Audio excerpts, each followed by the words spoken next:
Our Sun is one of roughly 100 billion stars in the Milky Way. It formed around 4.5 billion years ago when a giant cloud of gas and dust collapsed in on itself under the force of its own gravity. Although this is how all stars form, there is still a lot we do not know about the process. Professor Snežana Stanimirović, an astrophysicist from the University of Wisconsin-Madison in the U.S., is working with 2 research surveys to learn more. The Galactic Australian Square Kilometre Array Pathfinder Gas Cap Survey uses a giant synthesis array in Australia. A synthesis array is a collection of radio antennae that work together to act as one huge telescope. The ASCAP telescope consists of 36 antennas spread out over 6 kilometers squared. Each antenna is equipped with a phased array feed made of 188 receiver elements that detect radio waves emitted from stars or galaxies. Phased array feed is brand new technology and provides a significant upgrade on traditional radio telescopes.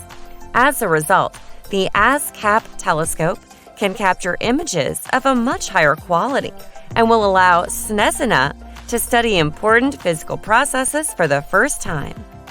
Researchers have been working on pilot studies, testing observation and data processing strategies, and so far have surveyed 2 of our closest galactic neighbors, the small and large Magellanic Clouds. Snežana and her colleagues are now preparing to survey a large area of the Milky Way, as well as the Magellanic Stream, a long tail of gas extending from the Magellanic Cloud galaxies, formed by interactions between them and the Milky Way.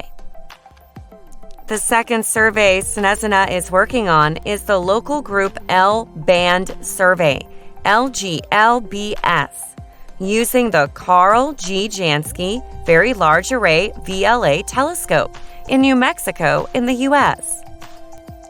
LGLBS is taking observations of the Andromeda and Triangulum galaxies, as well as 4 dwarf galaxies. Besides the Magellanic Clouds, these are the only star-forming galaxies that current radio telescopes can observe in high resolution. The images produced by LGLBS will allow Snežana to glimpse the conditions that eventually lead to the formation of new stars. She will be exploring how atomic gas is distributed within galaxies, and how star-forming clouds of gas accumulate from interstellar atomic gas.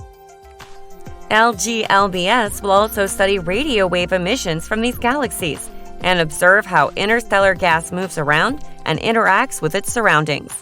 The gas cap and LGLBS surveys involve huge amounts of observation time and will produce about 1 million gigabytes of data. Collecting and processing such data requires a lot of work, the use of very powerful supercomputers, and collaboration between scientists from around the world.